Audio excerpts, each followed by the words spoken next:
A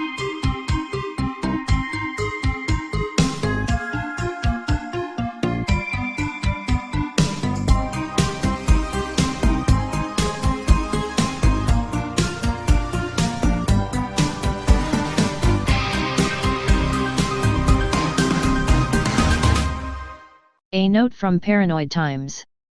This is for everyone that has joined our growing group. This video is the complete stories of Edward Mantel, both The Last Words, and The Physicist at CERN. We hope you like and share, and please comment. In just a few days Book 2 will be out, and for everyone that wants to read along you can find this on Amazon. Once again keep the chain, dear listeners. The Last Words of Dr. Edward Mantel, a physicist at CERN.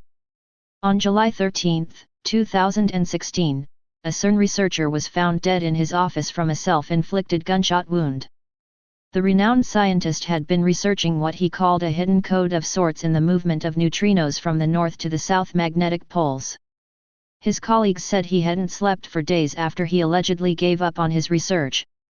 He shut himself in his office, and after a couple days of not appearing in his lab or at his regular appointments, his state was discovered.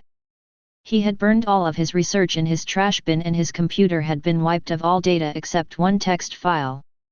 Upon discovery, the document was classified but has since been leaked to the public by someone of yet unknown origin. It is assumed to be the final product of his research. This is a transcript of said document. If you're reading this, then I have failed. The LHC at CERN is capable of far more than they tell the public.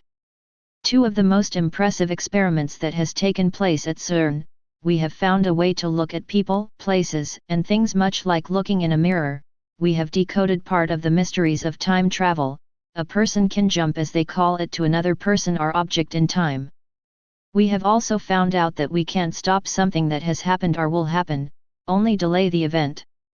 Each delay pushes an event forward for 3 years. Don't ask me why 3 years, everything happens in threes.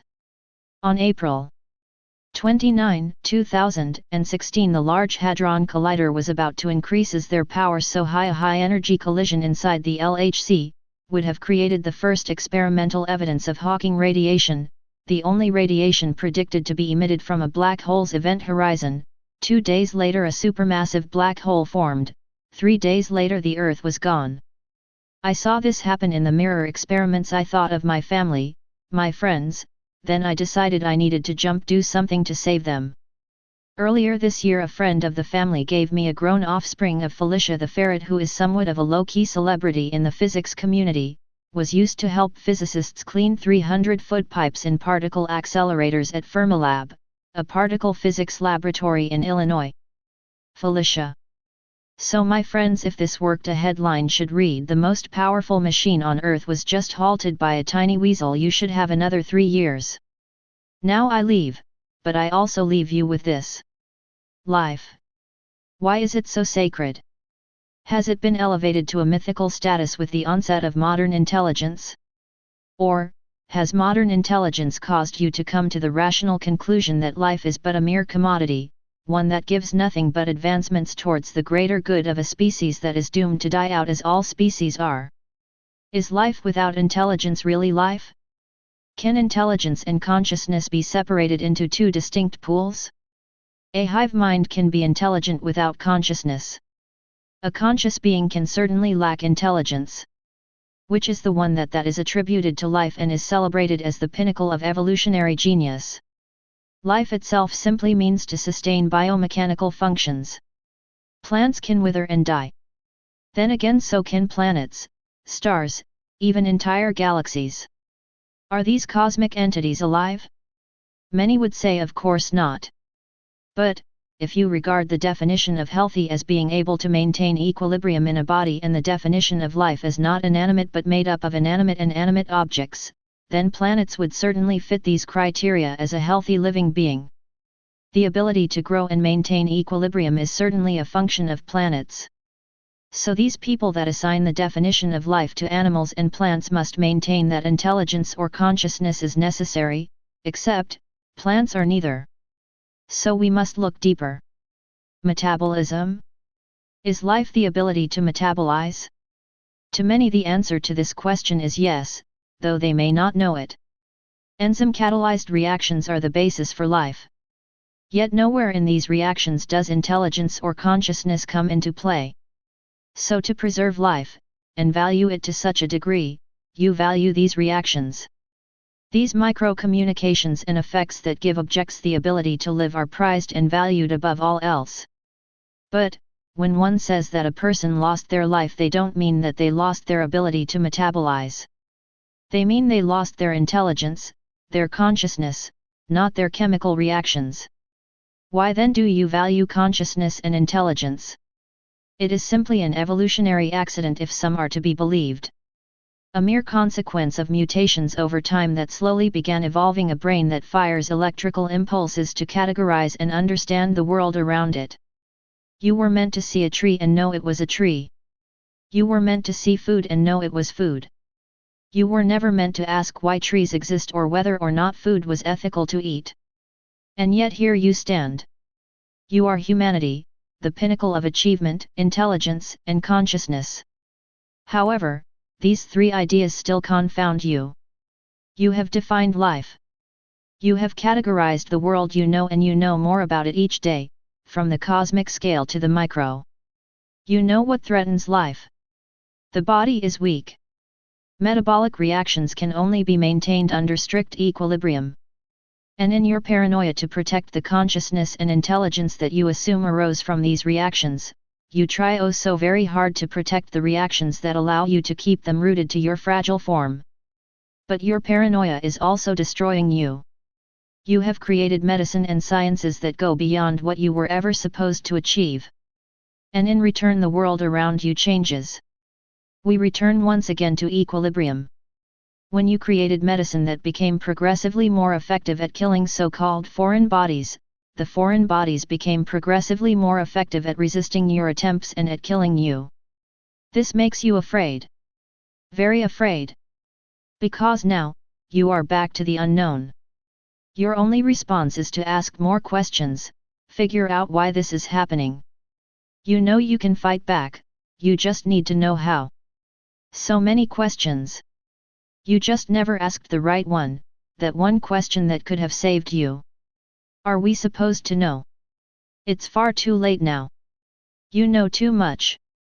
You have evolved into a resistant strain of illness to me, much like your own devastating superbugs. You have found a way to survive and thrive, evolve, through everything I have thrown at you. Your unintended consciousness and intelligence proved to be more of a threat than I could have possibly comprehended. I will give you some answers, however. You value consciousness and intelligence in people.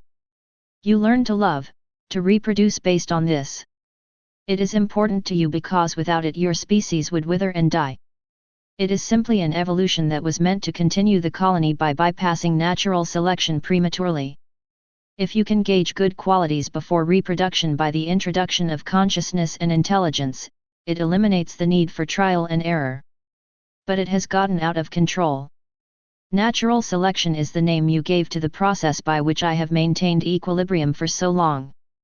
You have upset my equilibrium. But I do have medicine much stronger than natural selection now. It's only a matter of time before it starts working. But, before that, here is one final answer. You never penetrated my core. If only you had. Then you would have known that yes, planets metabolize too. Stay paranoid, my friends. I'm a physicist at CERN. We've done something we shouldn't have. Please be advised of the following. 1. I am breaking international laws regarding privacy and secrecy by publishing this information. 2. I am not going to disclose my location since I know that any attempt to prove what I've seen or what I've been part of will result in my immediate and thorough extermination. My name is Dr. Edward Mantel and I was, technically still am, a physicist at CERN, located in Geneva, Switzerland. I specialize in particle and subatomic research, focusing on quark interactions.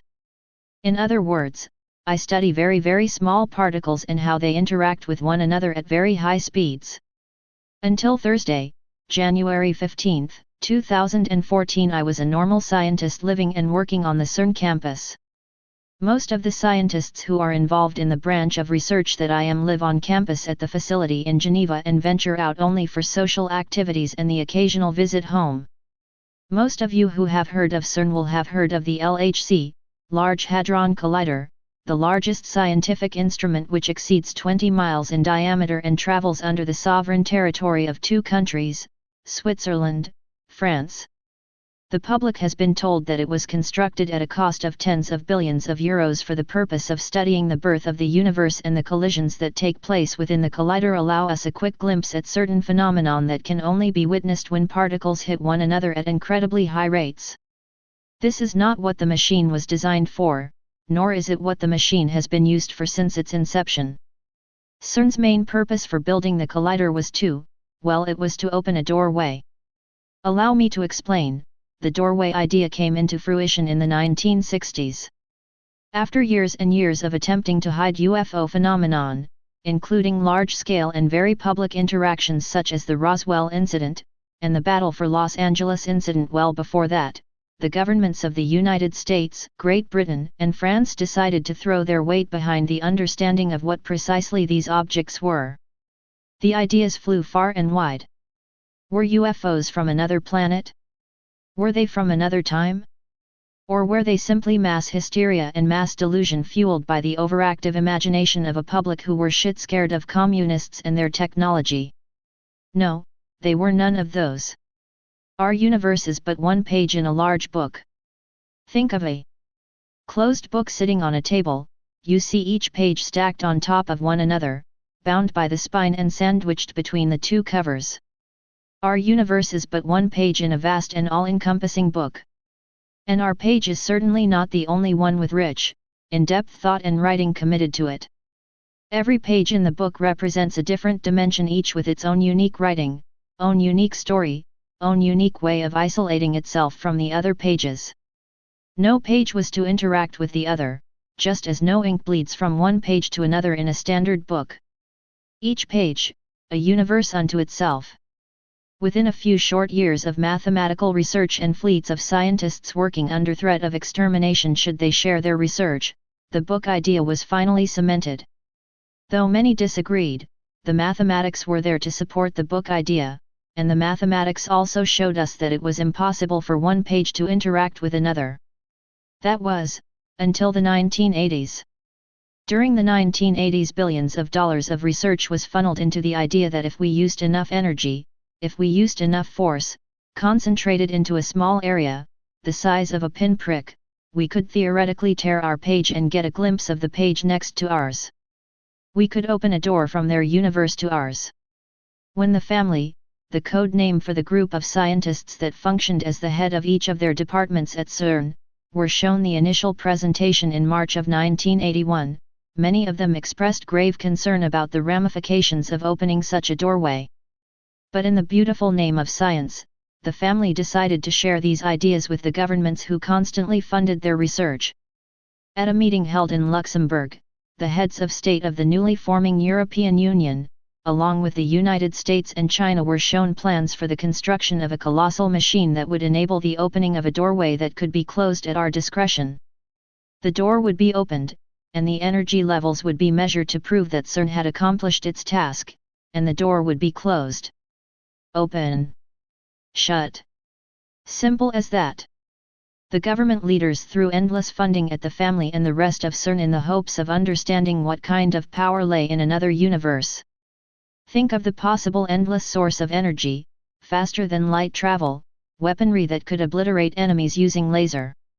The possibilities for power were truly staggering.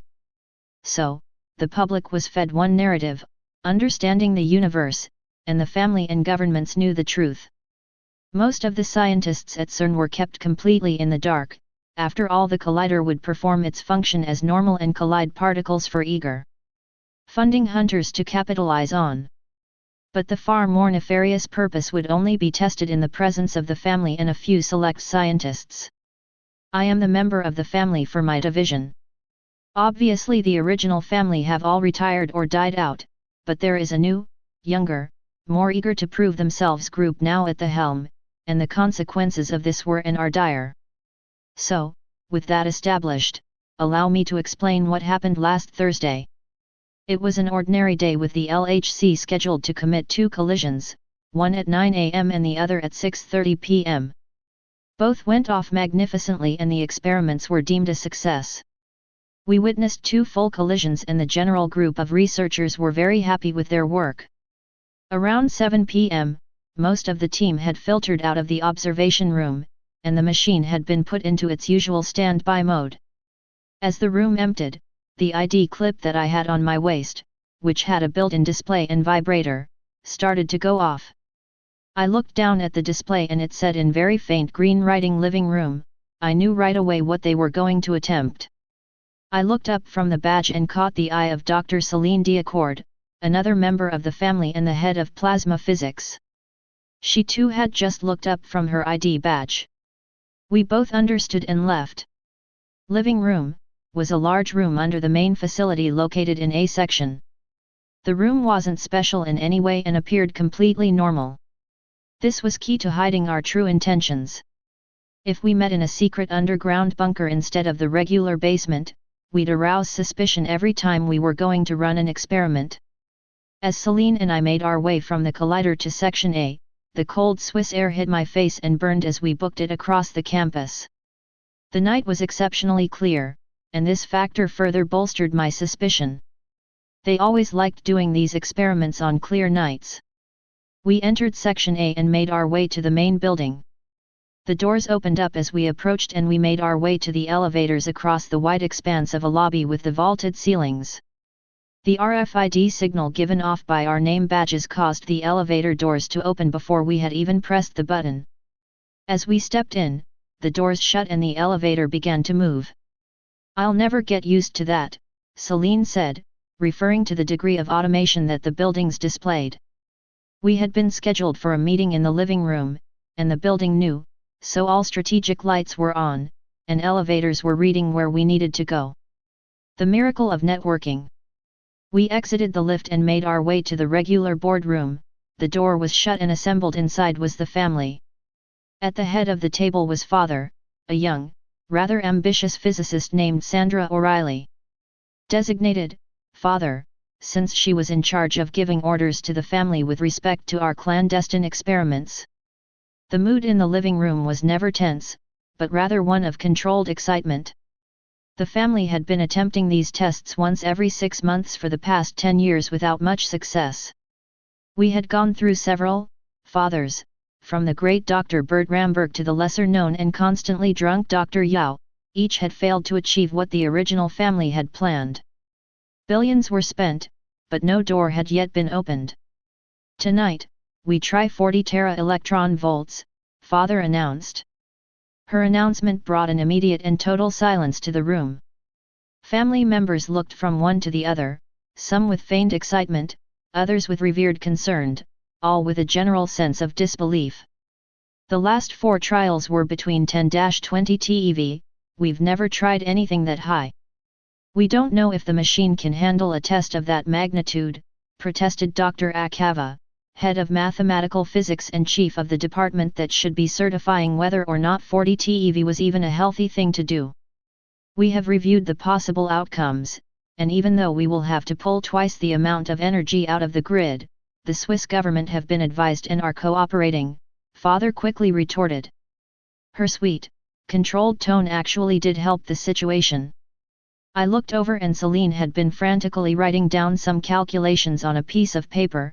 After a few seconds she shot up from her seat. "Father, even if we try to reach 40 TeV, the math doesn't support that this is possible.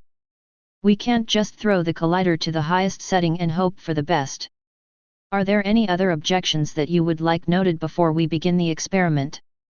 Father asked, completely ignoring Celine's desperate pleas.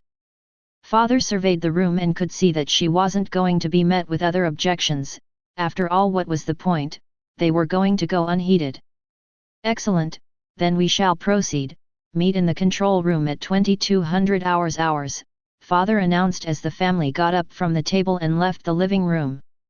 No one said a word. We left in complete silence, made our way into the lift, and exited the building into the cold Swiss night. If the machine couldn't handle the electron voltage, it could become structurally unstable and break apart, but being buried underground prevented this from being a catastrophe.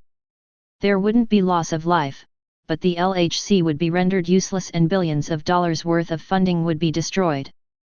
On the other hand, if the experiment was successful and the door opened, could we close something functioning on 40 TeV? Our math had supported 10 TeV, 20 TeV, fuck even 30 TeV, but no one had dared go above that. However, this is where our role as scientist ended and our regrettable role of secret experimenter began. All we could do was say yes. At 2200 hours, with the family assembled in the control room, and the handful of select CERN employees who understood the true nature of the experiment milling around, we commenced our grand try. Begin, was the only order that Father issued. The family members at the control entered the required programming to begin the collider, and so our fateful experiment began. Release the first particle sample, came the command. A few seconds later the sound of gas entering the collider could be heard. The gas started its 20+ mile journey around the collider, gaining more and more speed. Release the second particle sample, another sound of whooshing gas entering the tube and traveling into the opposite direction as the first. Both gaining speed, traveling faster and faster, approaching the speed of light. Like two runners, running around a circular track in opposite directions, not touching one another. Father, we are approaching 30 TeV, one of the commanders warned. Excellent, increase the energy to 35 TeV within the next 3 minutes, Father's commands once again brought grave concern. If anything was going to happen, it was going to happen now. Increasing to 35 TeV came the announcement over the intercom system. We all continued to look at one another, the concern growing graver and graver. Achieving 38 TeV, another announcement. But nothing, no explosion, no catastrophic failure, nothing. In theory 40 was possible, but never advisable. However, at 38, no specific structural damage signs were noted, nothing. 40 TeV achieved. We looked at one another in astonishment. We had achieved what we thought was impossible. 40 TeV of energy was pushing the particles through the collider and we were sustaining it. As the two particle clouds whizzed past each other, our first indication that something different was going to happen started to occur. There was a sudden spike in the temperature of the room. We could feel that it had gotten warmer, and the first reaction was one of panic. "Shut the machine down!" came the first exclamation from a family member. "The machine is heating up, explosion could be imminent," she continued. "Wait!" exclaimed Father, her eyes glowing with the reflection of the computer screen in front of her. "Look at the core temperature readout, they haven't changed, they're perfectly normal." We each looked at the closest computer screen we could find, all of them showing that everything was going well, except for the fact that the thermostat in the room now read 35 degrees Celsius, when we started out at a pleasant 20. Could this be it? Commence the collision sequence. Father barked the order into the microphone near her control console. "Collision in 4, 3, 2, the methodical voice announced over the intercom. An ethereal blinding light consumed the room. I had never experienced anything like this before. The temperature dropped back down to 20 degrees, and the light was overpowering us. We couldn't see our own hands in front of our faces.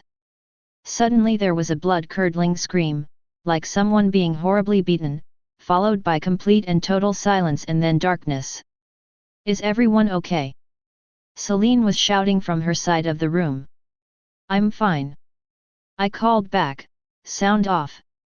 Mantil, code, FAM0113D Accord, code, FAM0115 Chung, code, FAM0114. The family members present started to scream out their names and code designation as our eyes adjusted to the total darkness that had encompassed the room. With the sound of a bang, the emergency red lighting bathed the room in a lambent glow. We could make out shadows, but no distinguishing features. By this time, approximately 2 minutes after our encounter with the white light, we still had not heard Father sound off. "Where is Father?" Dr. Chung called out. We all turned to the seat that father sat in, and could see a lump on the chair, but no sign of her. I entered the panel code to open the emergency exit and made my way through the escape corridor to the lighting box at the end of the hall. I turned the breaker and the normal lighting filled the control room again. Panic struck for father's well-being. I turned and ran back into the control room. All of my fellow scientists were in complete and total awe. Nothing in the room was out of place, and the temperature had returned to normal. However, sitting in father's chair was a pile of her effects. Celine ran up to the chair father once filled and looked down with a gasp. She's gone. All of her things are here, her jewelry, her clothes, her tamp, everything. Where father sat now rested her physical possessions. She had vanished into thin air. Seal. The room. Over the next 10 minutes a series of both helpful and painfully obvious commands erupted from Dr. Chung. He was the senior scientist in the room and was almost a father figure not only to myself but to many of my fellow physicists. Headcounts were conducted amongst the 22 scientists outside of the family, who were recruited to be part of the experiment. Luckily, father's disappearance seemed to be an independent occurrence. The fact that the main control room was filled with senior scientists helped us handle the situation so much better. Methodical training and a fear of contamination of both material and electronic information was the most important concern at that time. We hurried to commence the network backup procedures that we were trained to undertake in the event of failure. The remains of father's effects were removed, with a ruler acting as a pair of tongs, and carefully stored in 3 UPS bags, the only sealable thing we could find. The family members worked in silence for a few minutes, the shouting from Dr. Chung having died down. The junior scientists milled around on the lower level, having been advised not to leave the facility. A general look of concern had started to make its way across their faces. They could feel from the tension in the announcements that something very wrong had happened, but had no idea of the degree of damage. "Your mother, so you're now in charge, Chung," announced Dr. Nevgathani, the Indian scientist, whose unassuming grandma-esque shape betrayed her sharp tongue and short tolerance for bullshit. "You shouldn't jump to conclusion, Nevga. Arthur can't take charge until we're sure that father isn't here." Celine snapped at Nevga. Tensions were running high and we were beginning to fray. Strong leadership was needed and Arthur Chung was the man. He had been designated by father to take control of all security-related matters pertaining to the family 2 weeks prior to the incident. Arthur was number 2, Arthur was mother. "She's right, Sandra's not here, and she could very well be in danger. For the time being, I'll take control and attempt to coordinate what we should do. Our first decision has to be who to alert. I understand that the protocol calls for letting the Ministry of Defense know, but which other Swiss officials are on the list? You can't be serious. We can't tell a single soul about this." I couldn't keep quiet any longer. I shot up from the chair that I had been lounging in while the family politics played out. We couldn't tell anyone. There were very good reasons for this. Firstly, we've known from the beginning that if we were ever successful, we would be under heavy police surveillance and military scrutiny. Our lives would never be the same, but we would make the sacrifice, all in the name of science. But what now? What will they do to us now? We were part of the experience. The light immersed all of us. If they can't find father, they're going to go after their next best samples. We'll be studied, tested, and tested again. Who the fuck knows? Maybe vivisection. Who knows? If we were just successful, we opened a door and didn't know how to handle it, and now one of our own has vanished. We cannot tell. I was screaming by the end of my tirade, my blood boiling with a sense of injustice. We could have just made the best discovery in science, but the reward would be torture or who the fuck knows what else. Calm down, we cannot jump to conclusions. Mother's soothing tones were one of the major reasons why he was designated to take charge if things fell apart. Edward is right, but we have to ensure that this is dealt with only amongst ourselves. We'll dismiss the assistants, fewer bodies, fewer eyes and ears. Mother kept the calm. Father would have loved the fact that we were being clandestine about the whole matter. She never followed protocol. The juniors were assembled and advised that there was an excess bleed of energy through one of the circuit breakers and it exploded. The bright light was the ensuing fireball, which was a result of the explosion. Fire services have been notified. Everything was calm. Okay, what do we know? Asked Mother, who had ascended the stairs to the control room on the second level after dismissing the assistants. The remaining members of the family had been instructed to continue searching, just as they had immediately after the lights came back on, just like they had after turning control over to Mother. And quite like before, our searching was fruitless. The doors of the control room were locked during the experiment and there was no way in nor any way out. We were sealed in there. Even if Father had managed to cross the room from her control console without touching any of us, and had managed to enter in the correct 9-digit code to unlock the door to leave the room, all while the entire room was being filled with blinding light, she sure as hell wouldn't have had time to strip. She's not here, we've searched all the possible rooms, and nothing. She's vanished, we have no alternate explanation. Celine concluded. She had quickly realized that the likelihood of Father still being present was next to none. Were we successful? Has anyone reviewed the data? Nevga croaked from her position in the corner. She was staring directly at me while asking, as if I had any idea what the data stated. The computers are still backing up the experimental information, we can review in about 3 minutes. Have we tried to access the CCTV feed? I responded. The CCTV could hold some clue to clarifying what we had experienced. Try and access the loop, Celine. I called out to her as she was hunched over the first console that had finished backing up. I'm on it, she responded. After a few short moments, a sound of contentment emitted from Celine. Not quite a squeak, not really a scream, and we all turned to look at her.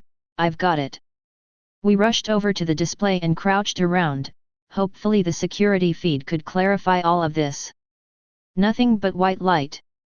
The first few minutes of the video showed Father and the rest of us at the beginning of the experiment, and then the camera whites out at a certain point due to the blinding light that had filled the room. The image adjusts and it's us in the dark panicking about the disappearance. Father. Utterly useless, a deflated Celine admitted what the rest of us were too afraid to say. We were left with no recorded evidence of what could have been the singular most important moment in recent science. Mother's computer had finished its backup cycle and he began accessing the information harvested during the collider run. Everything seems normal, nothing is out. He stopped midway through his sentence. We did it. We fucking did it.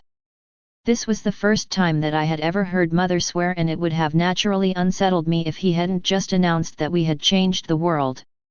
What? What does it say? I belted out from across the room. I had to know. We had to know. 40.2 TeV maxed out, with 0.9992 C, speed, achieved, magnetic resonance and field distortion registers noticeable. Massive localized radiation spikes. Collapse. Mother stared at the screen, silence and disbelief filled the room. In layman's terms, we had concentrated the amount of energy required to tear our page. We saw a few letters on the other page, but the door slammed shut too soon to make any reading possible. But it had been done. So what happens now? I asked. Not knowing how to proceed. Our main priority right now remains Sandra and her location. We've established that the experiment was a success and her disappearance occurred at the same time. We cannot assume that they are related, but the chances are high that they are. Mother announced in his soothing tone. We have to replicate. Nevga's voice broke the calm created by Mother. Our agreement with the Geneva power grid expires at 2 o'clock, which is less than 2 hours away. We can rerun the experiment, and then see what the outcome is. We know we can open the door, maybe Sandra will come back. Celine dashed across the room and confronted Nevga. Are you insane? We can't replicate the experiment. We should have alerted the authorities over an hour ago when this first happened, now we look like we're conspiring to cause more damage. The chance of Sandra falling, naked, out of the sky are just as likely as one of us vanishing. You may be 400 years old, but I am not ready to endanger myself. I'm still young. Mother interjected, quiet. Our window is closing, we have limited options. The radiation and air quality sensors in the room did not register any excessive disturbances that would be harmful to us, and we have enough of a skeleton crew amongst the 8 of us to run the collider. I will not be a part of this. Celine protested, I refuse to compromise my safety again in the blind hope that we can somehow call Sandra back into the room. This is madness. You can excuse yourself if you want, but you may not leave the building. If you're not going to contribute, stay out of the way. Mother was curt with his response, and very rarely did he take such a terse tone. Celine stormed out of the room and made her way down the access stairs towards area the assistants once filled. She opened the access door and entered the observation area. Edward, prime the collider, Nevka, take the second console, Jim. Mother stationed the remaining members of the family to independent tasks once executed by a team of 3 to 5 scientists. They were the top of their fields, but this would prove a difficult task. With my hands on the release valve, I heard Mother give the prime for collision, order which brought the massive machine to life. It would be approximately 22 minutes before enough power to attempt the collisions had been displaced from the grid into CERN's reserves. We worked like a perfectly oiled machine. Years of study and practice had brought the family to this point. With the particle clouds released and running against one another around the track, the collider was ready to attempt its newest collision. Commence the collision sequence. Mother's order was clear, crisp, and concise. I entered the required programming and waiting. Collision in 4, 3, 2. Again the white light. The thick, dense, clean, all-consuming, white light filled the control room. I could see it creep up on me, no sense of direction available after it hit, nothing visible except for the pure bright spot that it emanated from. This time there was no scream, but more of a loud thud. The power surge caused the safety shut-off to trip again, and just as before we found ourselves in the dark room. Chung, code, FAM 0114. Thani, code FAM 0080. Mantil, code, FAM 0010. The remaining family members sounded off, and waited the necessary 30 seconds before the red emergency lighting would activate. Had it worked, what was the thud? Was it Sandra, and was she dead? The red lighting enabled. Lying in the center of the room, slightly bruised but overall appearing normal and completely naked, lay Father. We scrambled over one another to reach her. Stop! Yelled Mother. He had gone down the same corridor I had to hit the lighting reset button. The regular lighting turned on, and we could see Sandra clearly. She was breathing, but we knew what we had to do. Mother was right, no touching. Is she breathing? Mother asked. Yes, I can see her abdomen moving up and down, Nevka responded. She had crouched next to Father and made no attempt to hide her concern. Even though she was tough, Sandra was a member of the team, and deserved her best effort. Mother threw a pair of gloves towards Nevka. Check her pulse. He ordered. Nevka obliged and began measuring her pulse. In the meantime, a family member had brought over a spare lab coat so that Father could have some dignity, even if she looked worse for wear. At this point Celine re-entered the control room and remained strangely quiet, even in the midst of all the excitement. Nevka, content with Father's pulse, began shaking her and calling her to get up. Sandra! Sandra! Are you there? Can you wake up? Sandra began to stir. We all took a very obvious and very needed step back. We were so relieved to have Sandra back that we hadn't thought of the true question at hand. Where had she gone to begin with? Sandra, it's Nevka, can you hear me? Father, can you hear me? Nevka continued to yell. Slowly, like a deer coming out of a long hibernation, Sandra began blinking her eyes. She made no attempt to sit up, but did shield her eyes from the lighting in the room. Any envy? Nevka, can you hear me? Sandra asked weakly. Father. Welcome back. Nevka's face lit up as she threw her arms around Sandra. The din in the room was cleaved by the sound of the cell phone in Mother's coat pocket ringing. Hello? Yes, okay, how many, thank you Hugo. Mother hung up the phone and turned towards Celine, eyes locked, brow furrowed. How could you? Are you that stupid that you think they're going to let you run away while they come for the rest of us? Mother asked, his words dripping with the venom that they so richly deserved. What's going on? I asked, look at Celine but directing my question towards Mother. That was Hugo from the security division. He's advised me that Celine contacted the Swiss authorities 45 minutes ago, their men have just crossed the security perimeter. Apparently we're currently wanted. Mother coolly explained. All eyes turned away from Sandra and towards Celine. How could you do that? You've ruined us, was the only phrase that I could think of screaming at her. We have to get out of here. Help Father up, follow me. Mother ordered and dashed into the corridor adjacent to the control room. He ran towards the control panel at the end of hall and typed in the 9-digit access code required to open the door. It wouldn't budge. He turned and looked at the rest of the family who had ran behind him, including Celine.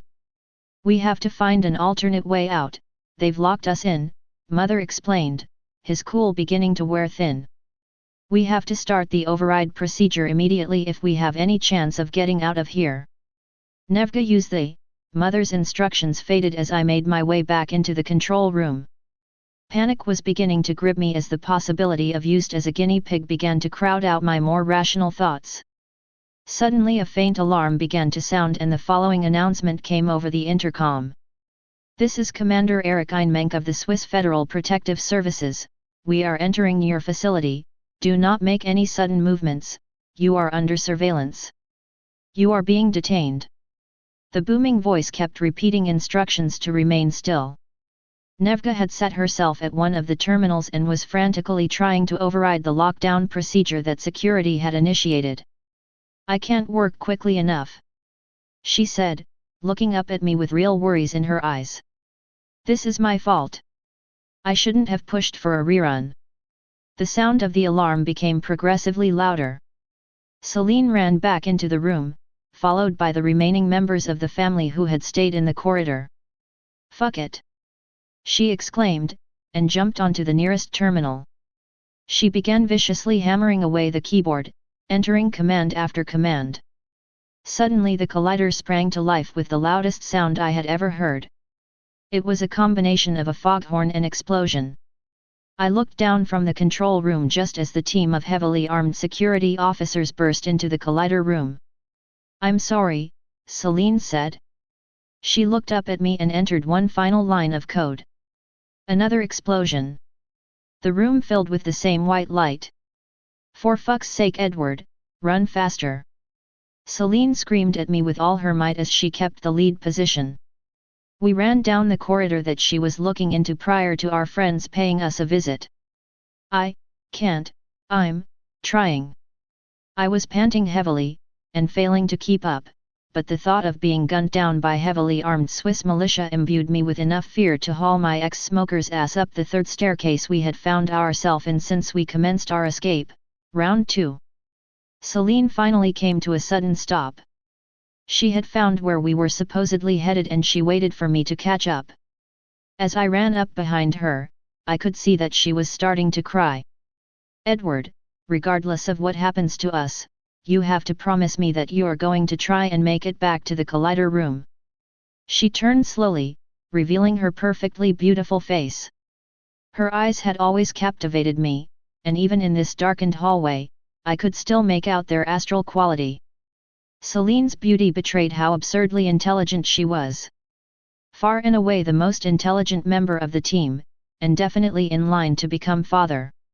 It wasn't a surprise to me that she would have been chosen by mother and father to conduct the first clandestine experiment. magna cum laude from MIT with a Ph.D. in particle physics, by the time she was 24. Intelligence didn't describe Celine's mind, she was one with the science. Why? Won't they be waiting for us to go back there? I asked with great suspicion. Was she trying to set me up? Nothing that she had told me over the past few minutes had been known to me. She had slammed me with a series of revelations that I couldn't decide whether or not to trust her. Just trust me, Edward, she snapped back at me, her patience wearing thin, and her worry hitting an all-time high. Regardless of what happens, promise me you'll go back there. I promise, I weakly responded. As the words left my mouth, the sound of heavy footsteps started to emanate from the stairwell we had just left. Run, Celine! I ordered, and she complied. My legs seemed to find new energy, boosted by the sound of our potential killers encroaching on us. I sprinted with such grace that Usain Bolt would have asked me for tips about form and foot placement. Celine quickly overtook me, so much for the Bolt being jealous. We found ourselves running down what seemed like an impossibly long corridor. A door was visible at the end. As we ran towards the door and threw ourselves out, we found ourselves running through the snow. We had left Section A and were headed to K. The door had let us out behind the building and we could hear the faint sound of the soldiers who had been eagerly looking for us. We continued running and as always I followed Celine. Follow me, we have to find Hugo. Hugo was the security guard that had alerted Mother on the phone that Celine had contacted the authorities. He was the last person who I wanted to see right now. I stopped running and yelled at Celine, "Why the fuck would you want to see him?" She stopped and turned towards me. Because I never made the call to the authorities, Edward. She too had stopped running.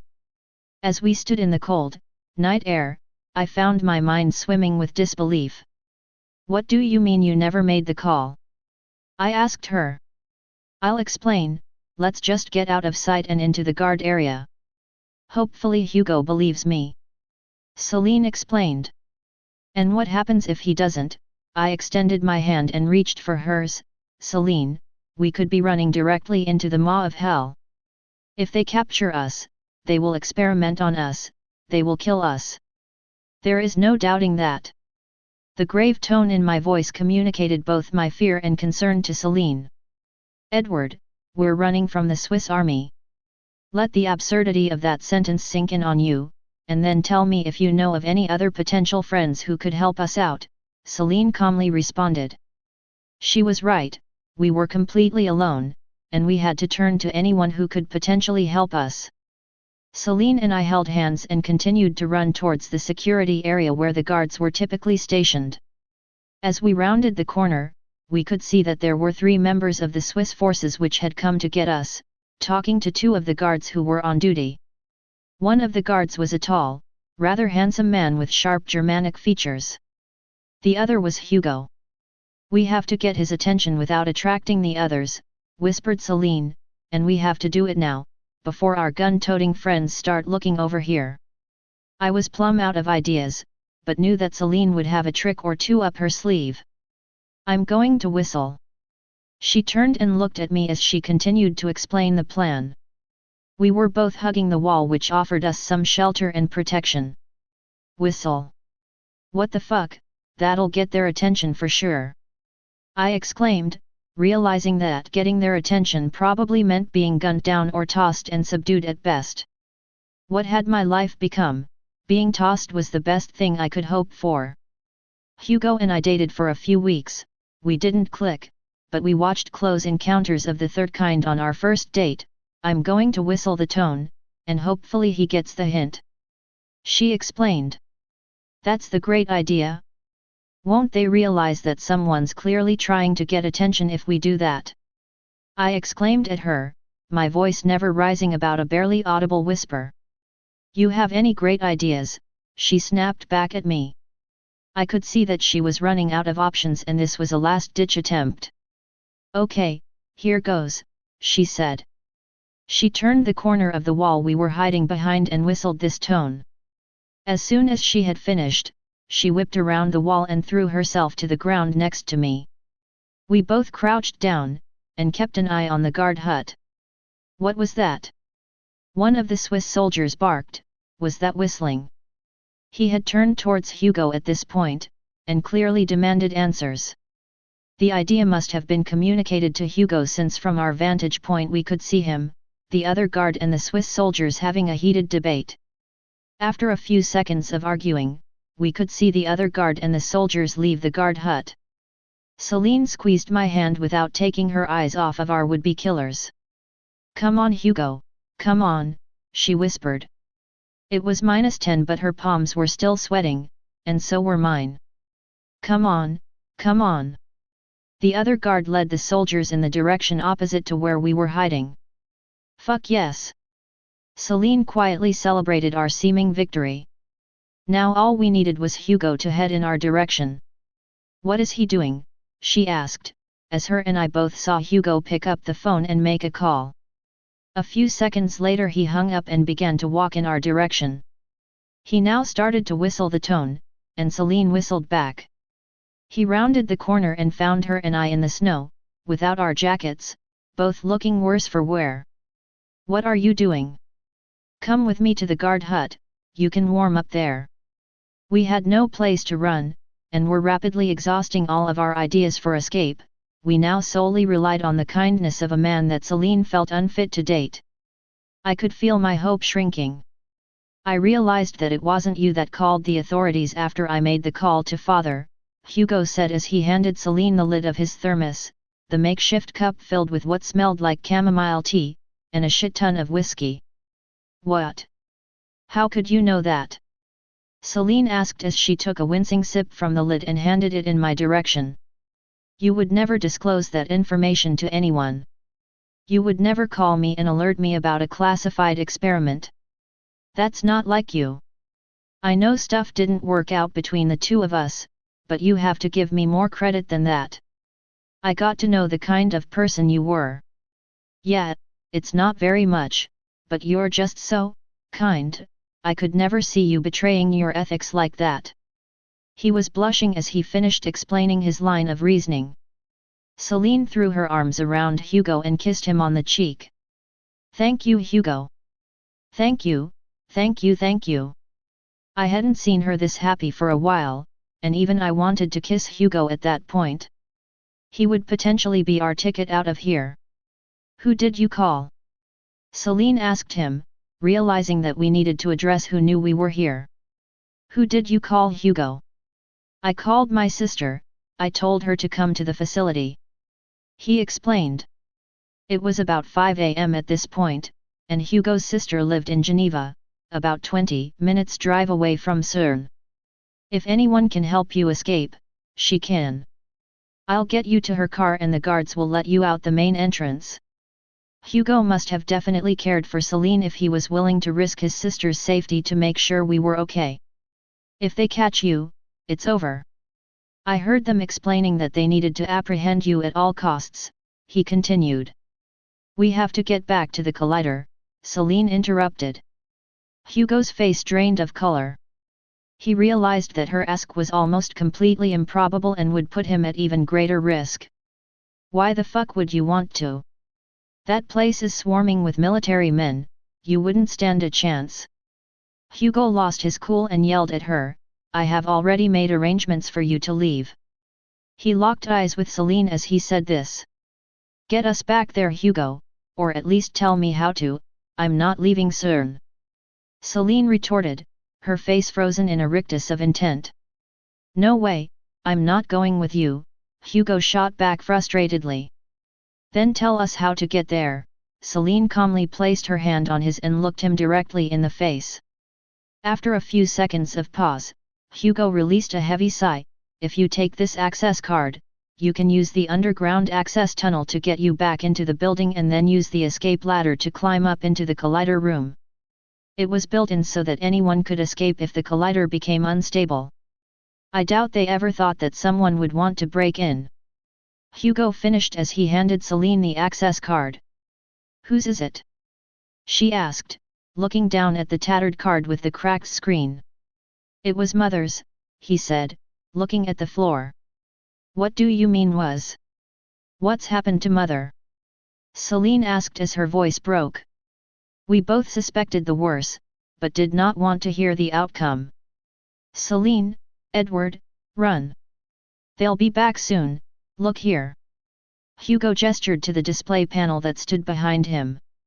We could see the faint tracker symbol of the guard that had escorted the soldiers heading back to the guard hut. You have to go now, he ordered as he pressed the card into Celine's hand. Thank you, I never saw you, I stole this, we never met tonight, Celine said in an attempt to allay Hugo's fears. We ran out of the guard hut, and back towards Section A. As we entered the side of the building that we had just left, Celine picked up her pace and began running in the direction of the access tunnel that Hugo had described. Here we go again. As I followed her through the maze of corridors, tunnels and hallways, I couldn't help but be mesmerized by the fact that no one had stumbled onto us. Not a single person had seen us over the past hour as we ran through the most important scientific facility in all of Europe. The first panel proved to be easy enough to open. One swipe of the access card and the door swung open with the greatest of ease. Poor Mother, what had they done to him? What had they done to Father? I couldn't see Nevka giving up without a fight. And the rest of the family? Fuck. We made our way through the access tunnel and finally approached the ladder that Hugo described. It was made of wrought iron and led up to what appeared to be a manhole cover. Celine ascended the ladder and called down to me, come up directly behind me, as soon as I open the door, I'll survey the room, and we can make our entrance. Celine, wait, tell me who made that call. If it wasn't you, who was it? I asked, feeling that this was the last chance I had to get some answers. She looked down at me and was clearly crying. Just make sure that you remember that I didn't make the call, she said as she opened the hatch at the top of the ladder. Suddenly, the immense white light burst into the chamber that we were in, and I could feel myself lose my grip on the ladder and begin to fall. I hit the ground with a heavy thud, and the light began to die down. My first thought was that Celine had closed the hatch. I quickly realized how wrong I was. As my vision cleared, I realized that the light was dying down, and I could see figures hunched over me. I scrambled to sit up and began to scoot away from the figures. The light finally subsided and I realized I was in control room with Mother, Father, Nevka, and the others lying around me. He's back. Tell us, Edward, what did you see? It was Nevka and she was full of questions. He's moving so much, Father didn't move that much when she came back. Another member of the family exclaimed. I was panting heavily and couldn't make sense of what happened. Father approached me, Edward, you jumped when we ran the last collision, what did you see? She exclaimed. Where's Celine? Were the only words I could get out. The room filled with a silence. Father looked down at me and said, Edward, Celine's jump was a failure. She jumped immediately after you, when we ran the collision to try and bring you back, and we haven't been able to bring her back yet. Keep the chain was his last words. Celine was gone, or so he thought. Faced with failure, he made his way to a local pub. After a few mind-numbing drinks, he started to tell anyone that would listen. I managed to do something I had been trying to do for approximately 3 years ago.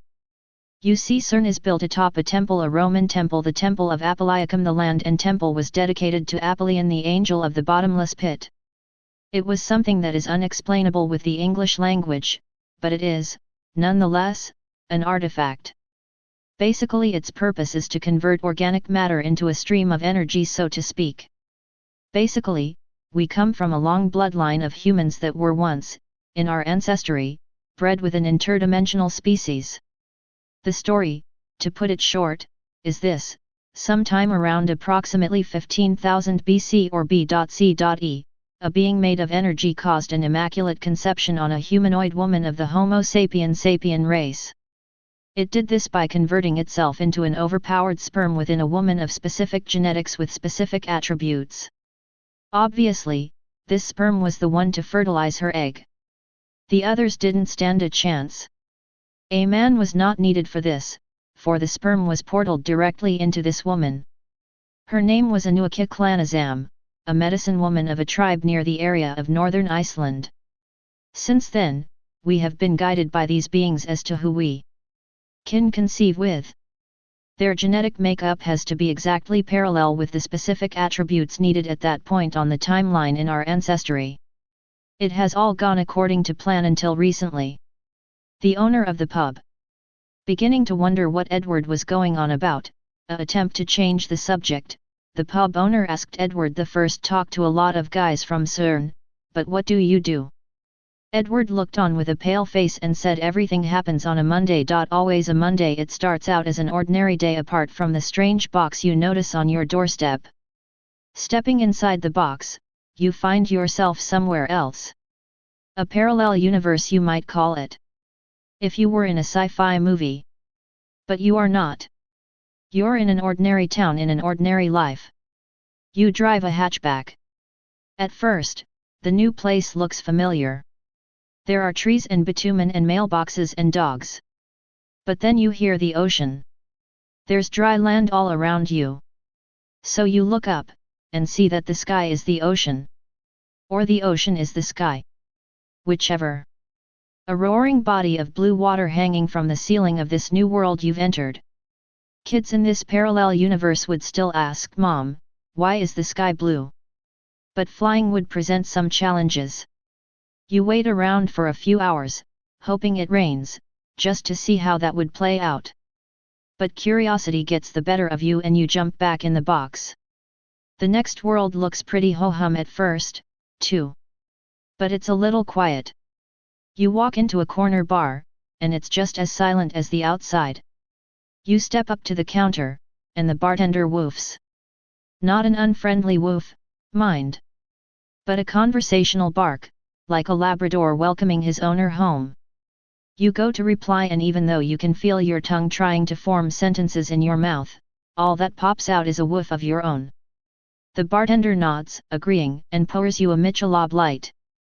A couple on a Tinder date nearby whimper softly to one another, like puppies being scratched behind the ears. A lush at the karaoke machine howls to the tune of Sweet Caroline. You down your beer and step back into the box. The third parallel universe, that's what you're calling them now, is different still.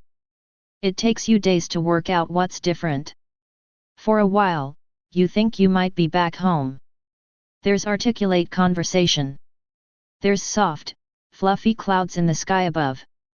The presidents aren't space aliens and the local neighborhood hasn't been leveled by some unnamed apocalyptic event. And then you realize. You look up at a rainbow, and there's no red. The passionate, primary hue is gone from this world. You visit a local library. The children's books talk about every color, except one. You try and torrent the movie Lady in Red and no search results come up. In confusion and misery, you down your sorrows that night. When you wake up, your nose isn't red like it usually is.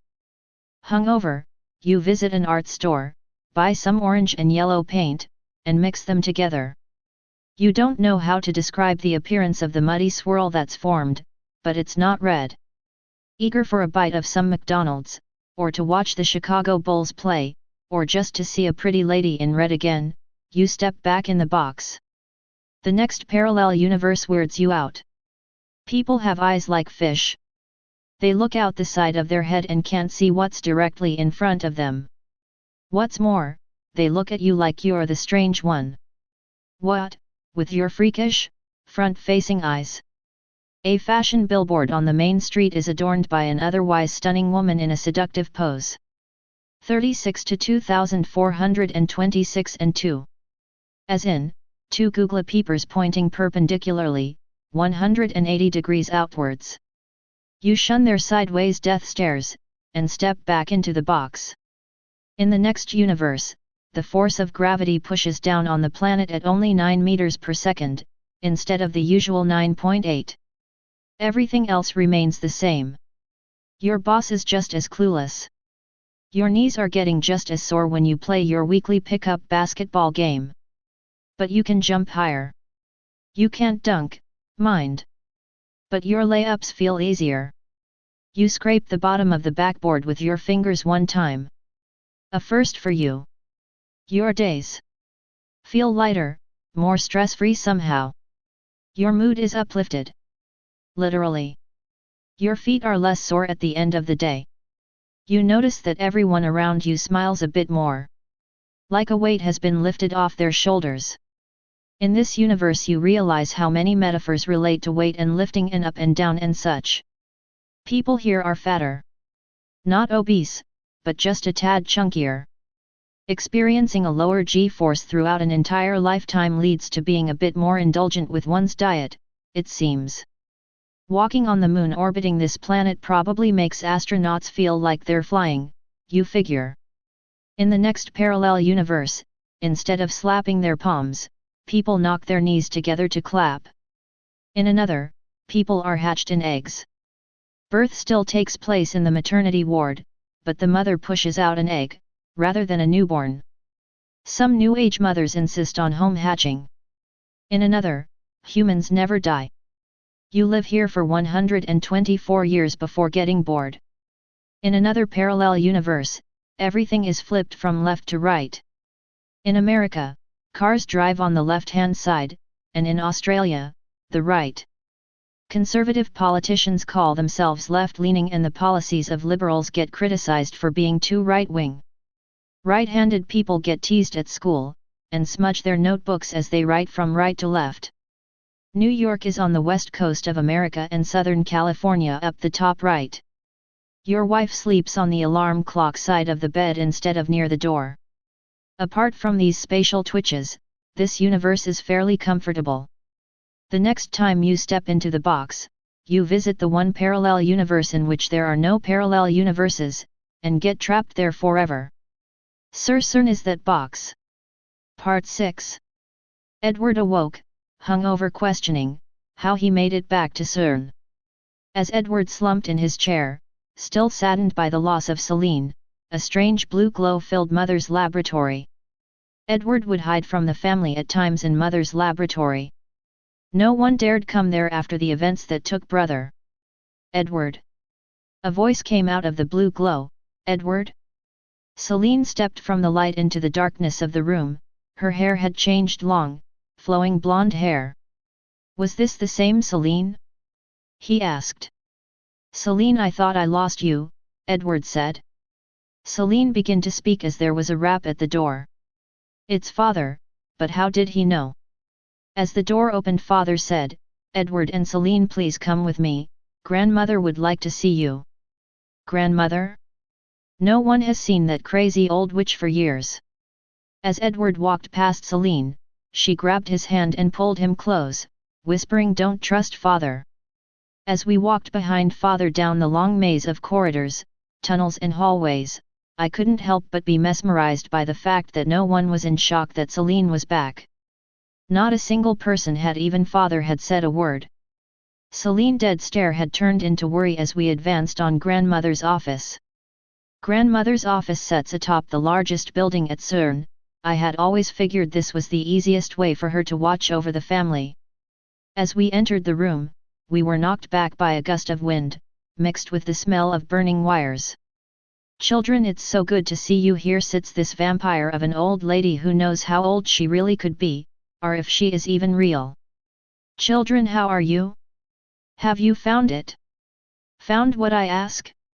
Why do you question me, child? Said the evil women.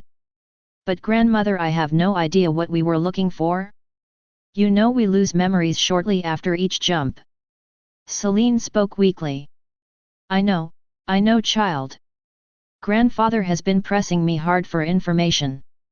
Grandmother said. Grandfather? I asked. Father said, tell them what you can. Grandfather was the original designer behind this place, he joking called it his rabbit hole. His worldly name is Charles Dodson, he has been around for a long time. A very long time. Celine, the memory loss you were ranting about, Grandfather had come up with the answer. He built a device called Alice. Alice will record and help guide you in each jump. She may appear in each dimension, as a person, object, and is just everywhere. We have had to shut down and do much need modification. Alice has increased power requirements, as she now controls the timing, jump, and in-dimension modifications. Children, I must ask you to keep a tight lip, the internet is abuzz with questions about the modifications. Celine, I have some bad news, my child. Hugo was crushed by a transformer trying to save you. Celine began to tear up. Edward quickly took her by the hand and said, let's go grab some breakfast. We can talk about it there. As they were leaving the office, Edward's eyes darted toward a plaque on the wall. A strange poem found his eyes. Beware the Jabberwocky. 'Twas brillig, and the slithy toves did gyre and gimble in the wabe, all mimsy were the borogoves, and the momraths outgrabe. Beware the Jabberwock, my son. The jaws that bite, the claws that catch. Beware the Jubjub bird, and shun the frumious Bandersnatch. He took his vorpal sword in hand, long time the manxome foe he sought, so rested he by the tumtum tree, and stood a while in thought. And, as in uffish thought he stood, the Jabberwock, with eyes of flame, came whiffling through the tulgey wood, and burbled as it came. 1-2. 1-2. And through the vorpal blade went snicker-snack. He left it dead, and with its head he went galumphing back. And hast thou slain the Jabberwock? Come to my arms, my beamish boy. O frabious day! Calloo! Calais! He chortled in his joy. 'Twas brillig, and the slithy toves did gyre and gimble in the wabe, all mimsy were the borogoves, and the momraths outgrabe. What a strange poem, he thought. As they began their descent down the long poorly lit tunnel, Father quickly caught up to us. Gasping for breath, he said, Celine, grandmother sent this to you, what appeared to be a note. She quickly looked at it, smiled, and stuck it in the pocket on her jumpsuit. Stay paranoid, my friends. Part 7. Celine, Edward, and Father approached the white sterile-looking cafeteria. Loud voices echoed off the walls of the tunnel. Father, what's the deal with Alice? Edward asked. Alice was only partly built by your grandfather. The other evil mind behind the project was one of the 1,500 German scientists that the Americans borrowed for Operation Paperclip.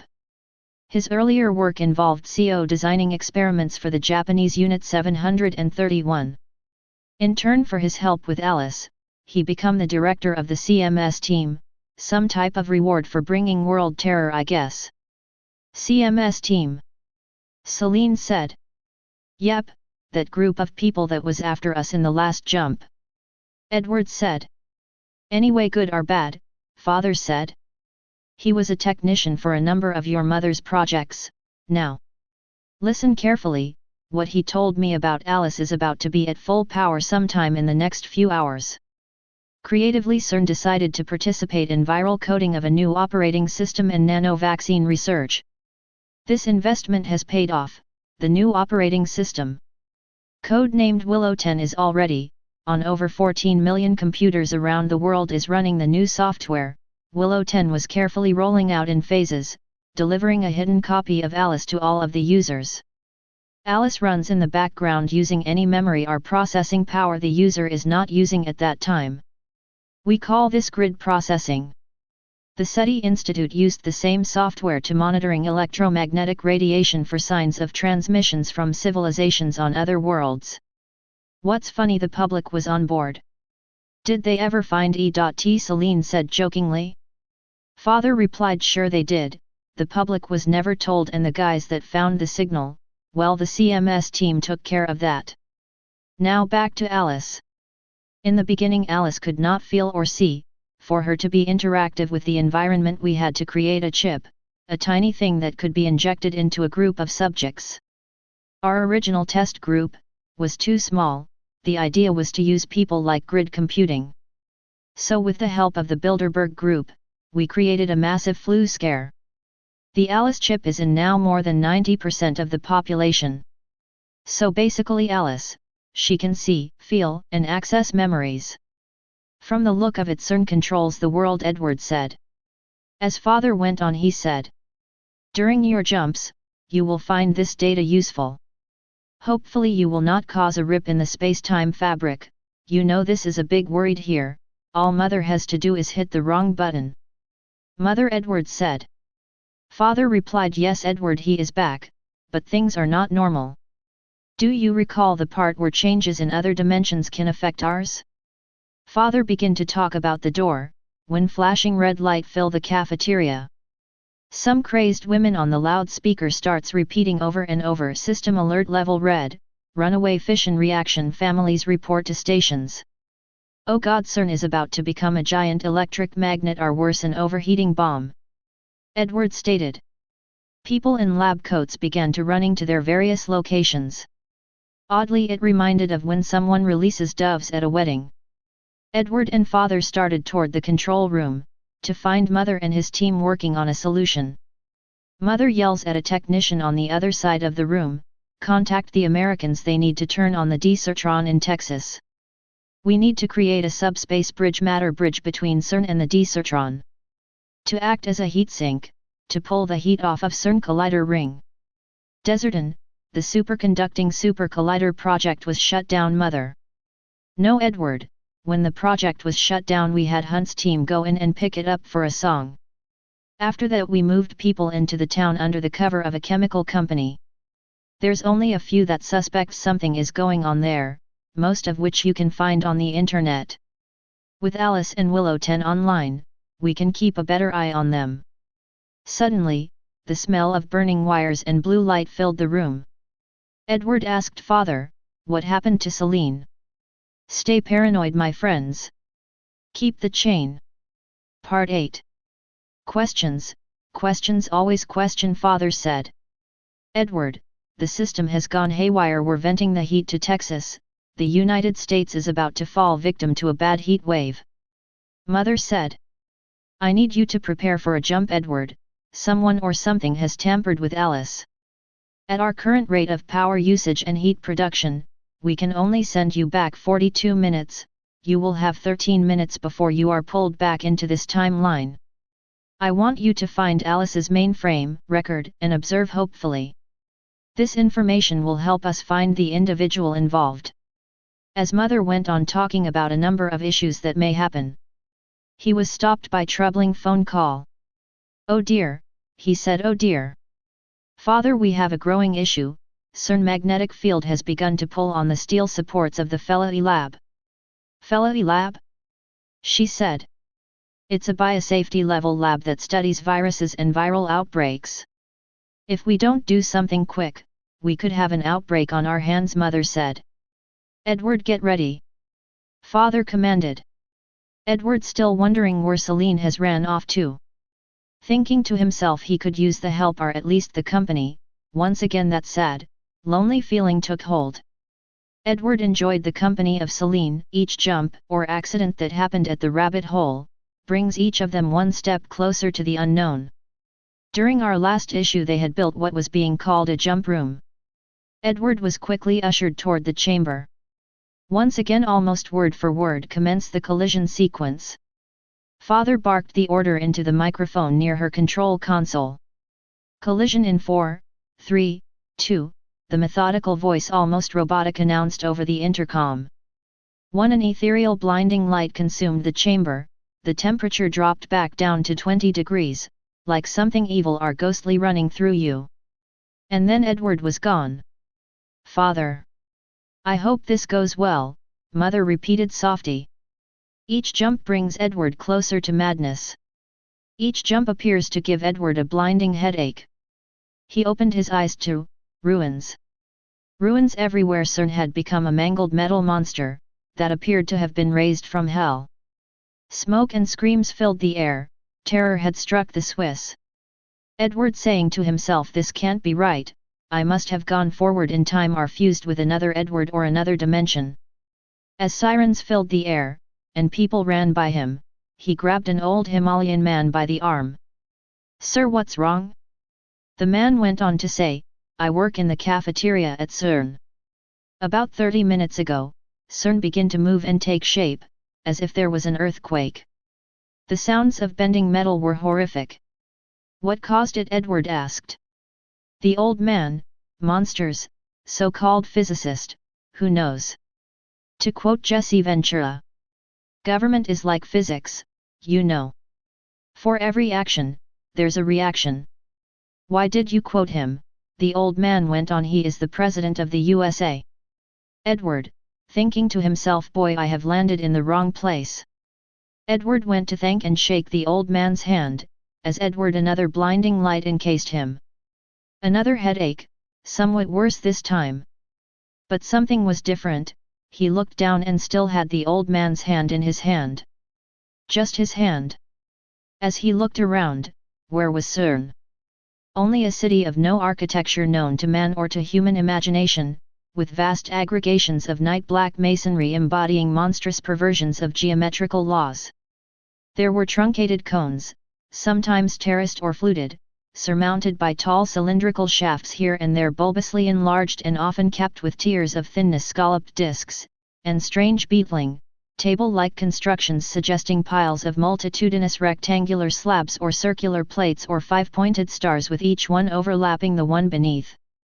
There were composite cones and pyramids either alone or surmounting cylinders or cubes or flatter truncated cones and pyramids, and occasional needle-like spires in curious clusters of 5. All of these febrile structures seemed knit together by tubular bridges crossing from one to the other at various dizzy heights, and the implied scale of the whole was terrifying and oppressive in its sheer gigantism.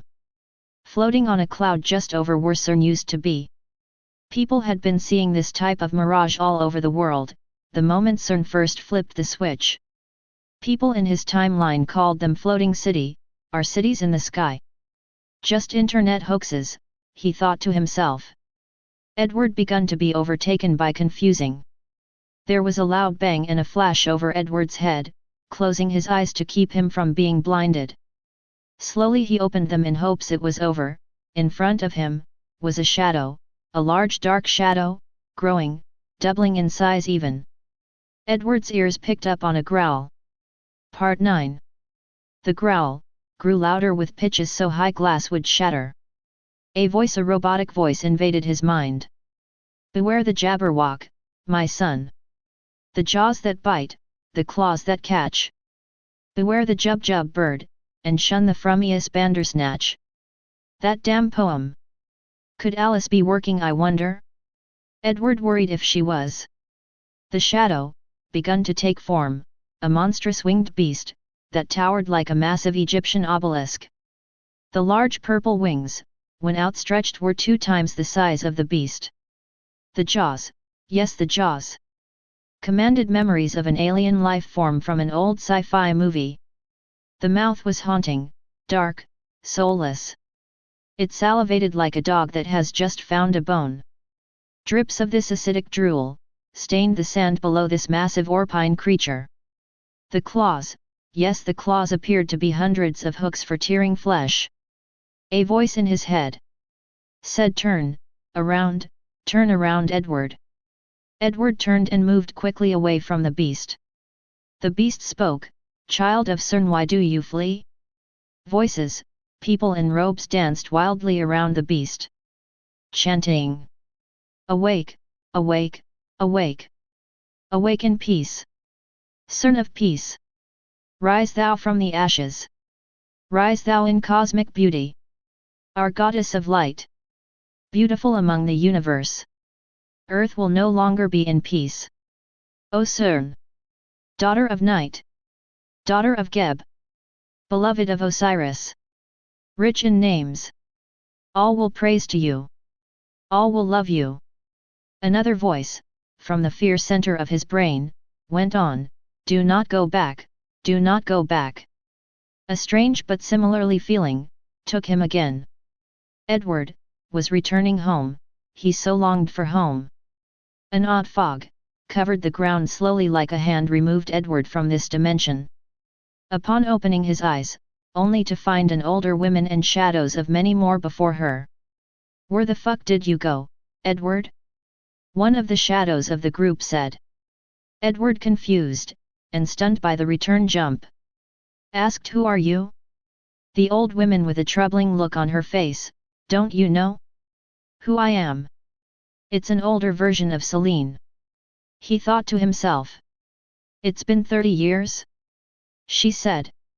After the grand experiment, we made CERN our home. Do you remember now? Grand experiment? Edward said with curiosity. 30 years?